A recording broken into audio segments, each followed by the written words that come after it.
जुलाई के प्रथम सप्ताह में सभी महाविद्यालय के सभी विभागों में दिए जाएंगे कम से कम एक शिक्षक कुल सचिव। विश्वविद्यालय के लिए छात्र हित उनके बेहतरी के लिए हम सब निरंतर मिलकर कार्य कर रहे हैं। नौक में बेहतर ग्रेड पाने के लिए पढ़ाई के साथ ही सामाजिक संस्कृति व खेल कूद आदि कार्यक्रम की काफी अहमियत है।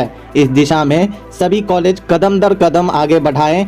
उक्त बातें ललित नारायण मिथिला विश्वविद्यालय के कुलपति प्रोफेसर एसपी सिंह ने विश्वविद्यालय के द्वारा बेहतर नॉक ग्रेडिंग के उद्देश्य से जुबली हॉल में महाविद्यालय के प्रधानाचार्य एवं IQSC समन्वयक की कार्यशाला का उद्घाटन करते हुए कहा। कुलपति ने कहा कि नॉक मूल्यांकन सभी शैक्षणिक संस्थानों के लिए अनिवार्य है। यदि योजनाबद्ध रूप से कार्य करें तो बेहतर उपलब्धि सुनिश्चित है। उनके नॉक मूल्यांकन के महत्व की चर्चा करते हुए कहा कि यह छात्र और कॉलेज सबके हित में है, अतः उच्च प्राथमिकता देकर सभी महाविद्यालय इस दिशा में शीघ्र समर्थक कार्यारंभ करें।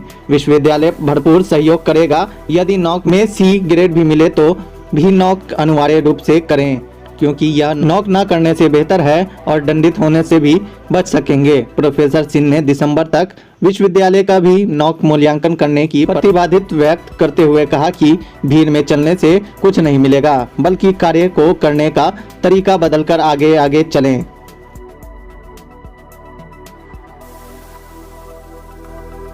इस तरह के क्वेश्चन पेपर्स यूनिवर्सिटी एग्जाम्स में आते हैं, तो इन सब का रिसर्च वर्क था, पब्लिकेशंस था, इन सब के फलस्वरूप जो है कॉलेज को एक ग्रेड स्टेटस प्राप्त हुआ था।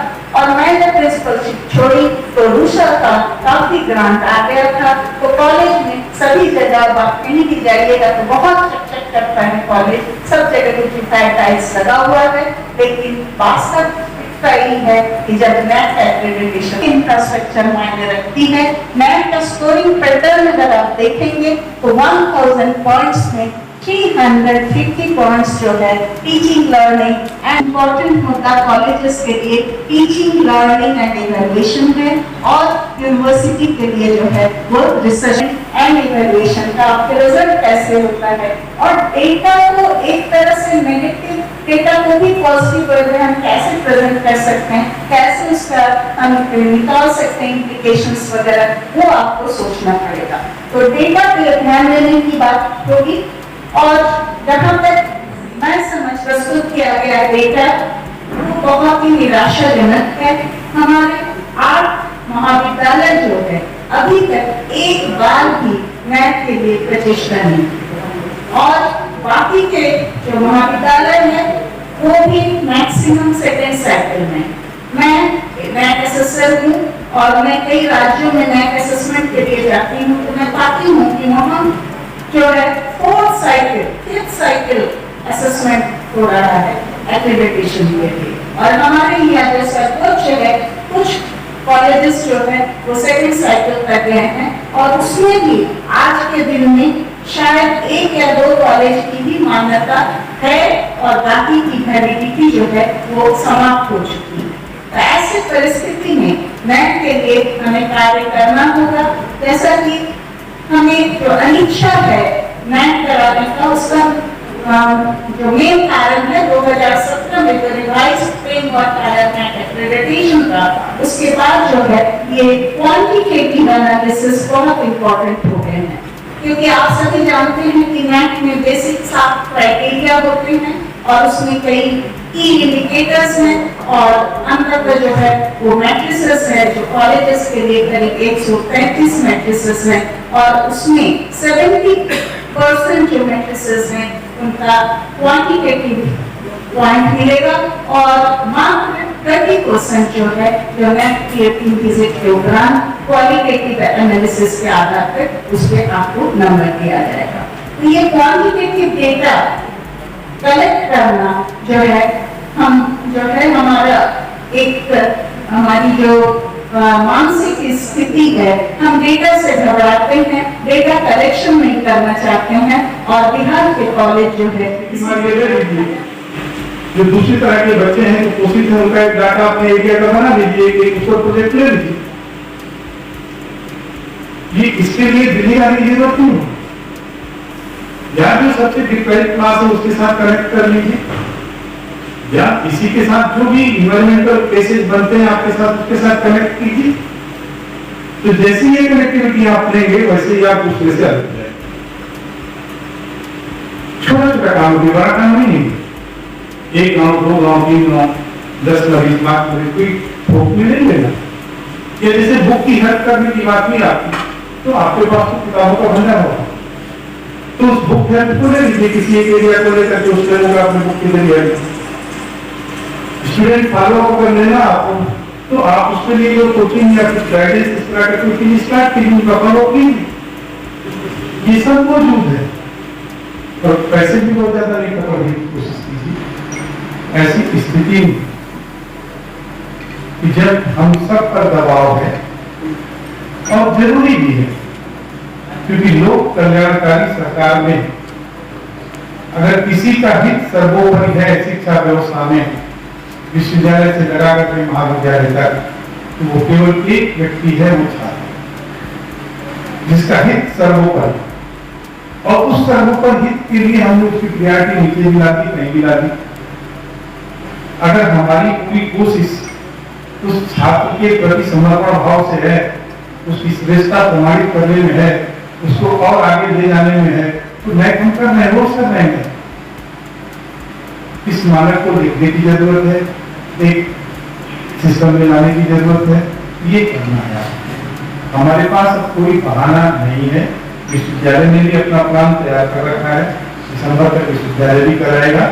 और हम आपसे भी एक फॉर्मेट क्रिएट करा दिया हमने, आप जब जाएंगे तो फॉर्मेट हम आपको देंगे, उस फॉर्मेट पर सारे कॉलेज की इंफॉर्मेशन है कि आपकी नए की पहली तैयारी कब होगी, दूसरी तैयारी डेट हम नहीं बता रहे हैं, आप अपने ढंग से डेट दीजिएगा, हमें आपकी डेट चाहिए।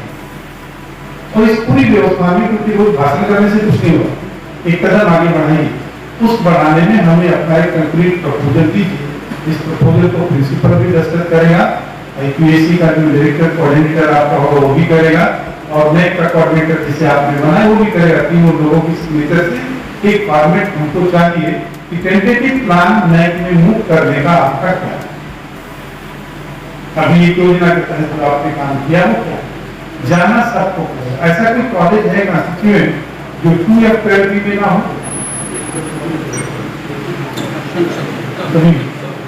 कोई कॉलेज नहीं, तो आप सभी एलिजिबल हैं। ऐसा भी कोई कॉलेज नहीं होगा जिसके 3 साल के विद्यार्थी पढ़ के ना निकले हों। तो पुराने जो परिणाम आएगा उस पर जो समस्या आएंगी उसके निदान के लिए विश्वविद्यालय हर तरह से तैयार है। और अक्सर विश्वविद्यालय महाविद्यालय से आता है कि राशि नहीं है, तो राशि किस काम के लिए नहीं है, तो बिल्डिंग का लिपाई पुताई कैसे होगा? लिपाई पुताई का ताल्लुक नेट से कुछ भी नहीं है। इसीलिए बिल्डिंग कंस्ट्रक्शन पर, मकान बनाने पर, टैक्स बनाने पर कोई नंबर नहीं है। मैं भी पढ़ना चाह रहा हूँ, 2-3 कॉलेजों में काम करने का मौका मिला है, नेट के सामने जाने का मौका मिला है। नेट में कहीं भी आपके टाइल्स लिपाई पुताई का नहीं है, बल्कि जो इंफ्रास्ट्रक्चर है यदि उसी में सफाई के साथ और शिक्षकों के जो खास करके उनका एकेडमिक रिकॉर्ड्स है वो वैल्यूएबल है, क्योंकि अधिक नंबर उस पर है, स्टूडेंट सपोर्ट जो है उसमें ज्यादा है, इसलिए उस पर काम कीजिए। विश्वविद्यालय आपके साथ खड़ा रहेगा। धन्यवाद। ये 5 जुलाई से लेकर के 5 अगस्त तक विश्वविद्यालय परिसर में जो पीजी कॉलेज, पीजी सेंटर्स हैं, उसमें पूरे महीने कार्यक्रम होंगे। कोई बात विवाद प्रतियोगिता, ऐसे राइटिंग कॉम्पिटिशंस, कल्चर प्रोग्राम्स, खेल कूद यहाँ होंगे। हमारे खेल प्राधिकारी प्रोफेसर अजय नाथ जी ने सूचना पत्र जारी किया है। आप लोगों को भी पत्र जाएगा, जा रहा या चला गया होगा। 1 महीने तक आपको भी 5 जुलाई से लेकर 4 अगस्त तक अलग अलग गतिविधियां करके उसका रिकॉर्ड रखना है। और 5 अगस्त को हम लोग यहीं सब लोग जमा होंगे, एक भव्य आयोजन होगा, क्योंकि गोल्डन जुबली हम मना रहे हैं विश्वविद्यालय का। तो इसके लिए भी आपसे अपील है कि आप जब जाएं तो 5 जुलाई से आप अपने आप एक कार्यक्रम तय करके विश्वविद्यालय के खेल प्राधिकारी को भेज देंगे, ताकि उस मौके पे और जो कॉलेज में गतिविधियां होंगी उसका संकलन हम लोग चाहते हैं कि उस अवसर पर पोथी किताब के रूप में निकले, तो आपके कॉलेज का हिस्सा भागीदारी जिसमें शामिल है। एक बात ये, दूसरी एक गोपनीय सूचना थी, लेकिन मुझे लगा कि आज आप सब लोग हैं तो आपको बता दें, क्योंकि उसके बाद जो कार्रवाई होगी तो उसमें मेरा विश्वविद्यालय ही ज़्यादा भागीदार न हो जाए बिहार में। वो ये है, 1 जुलाई के बाद माननीय कुलपति जी को, प्रति कुलपति महोदया को और मुझे कॉलेज का विजिट करना है सरकार के दिशा अनुसार। अब वो अचानक विजिट करना है किसी कॉलेज पर, तो जब हम लोग जाएंगे और उस दिन हमारे प्राचार्य कार्यशाला का क्या उद्देश्य रहा?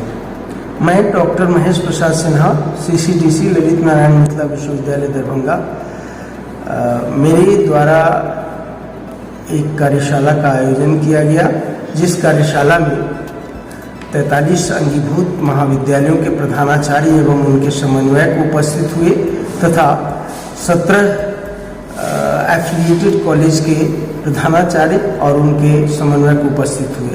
43 और 17 इसलिए कि ये 2F और 12B में पंजीकृत हैं।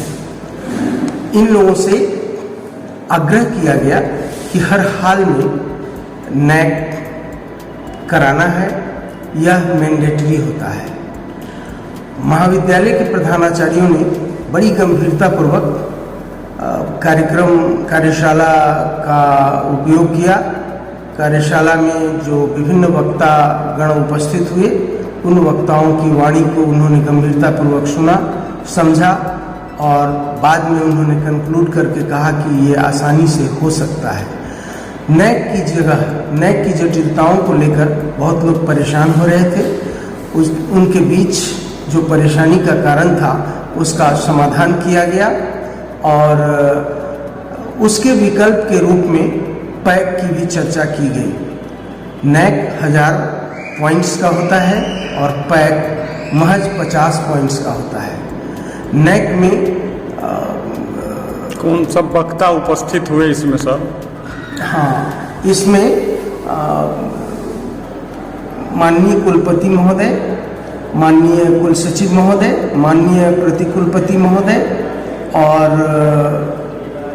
बिहार सरकार के राष्ट्रीय उच्चतर शिक्षण संस्थान परिषद के प्रतिनिधि के रूप में डॉक्टर NK अग्रवाल और एक डॉक्टर सिक्का, गौरव सिक्का जी उपस्थित हुए थे। उन लोगों ने खास करके तकनीकी क्षेत्र में